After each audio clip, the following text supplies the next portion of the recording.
আমেরিকার সরকারি অচলাবস্থা বা শাটডাউনের প্রভাব এবার সরাসরি বিমানবন্দরে। প্রায় এক মাস ধরে বেতন পাচ্ছেন না 50,000 টিএসএ কর্মকর্তা। এই সংকটে এবার এগিয়ে এলেন বিশ্বের শীর্ষ ধনী এলন মাস্ক। তিনি জানিয়েছেন, শাটডাউনের এই সময়ে কর্মকর্তাদের বকেয়া বেতন তিনি নিজে পকেট থেকে দিতে চান। চলমান এই অর্থ সংকটে যুক্তরাষ্ট্রের বিমানবন্দরগুলোতে তৈরি হয়েছে চরম বিশৃঙ্খলা। নিউ ইয়র্কের JFK বিমানবন্দরে অনুপস্থিতির হার 29% ঠেকেছে, আটলান্টায় যা 32%। দীর্ঘ লাইনের কারণে যাত্রীরা নাজেহাল হচ্ছেন। অনেক ছোট বিমানবন্দর বন্ধের উপক্রম হয়েছে। এই পরিস্থিতিতে 21 মার্চ এক্সে মাস্ক লিখেন, আমি এই অচল অবস্থার মধ্যে টিএসএ কর্মীদের বেতন দেওয়ার প্রস্তাব দিচ্ছি, যা সাধারণ আমেরিকানদের জীবনকে বিপর্যস্ত করছে।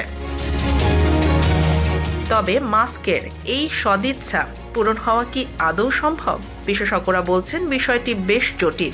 যুক্তরাষ্ট্রের আইন অনুযায়ী সরকারি তহবিলের বাইরে কোনো ব্যক্তিগত অনুদান সরাসরি বেতন হিসেবে বিতরণ করা কঠিন। যে কোনো অনুদান প্রথমে ট্রেজারি বিভাগে জমা হয় এবং সেটি খরচ করতে কংগ্রেসের অনুমোদনের প্রয়োজন পড়ে। ইতিমধ্যে 366 জন কর্মকর্তা চাকরি ছেড়ে দিয়েছেন। আগামী 27 মার্চ তাদের দ্বিতীয় দফায় বেতন পাওয়ার কথা ছিল, যা অনিশ্চিত। মাস্কের এই বিশাল প্রস্তাব কি শেষ পর্যন্ত আইনি বাধা পেরিয়ে কর্মীদের হাতে পৌঁছাবে, নাকি এটি কেবল একটি টুইট হয়েই থেকে যাবে? সেটাই এখন দেখার বিষয়।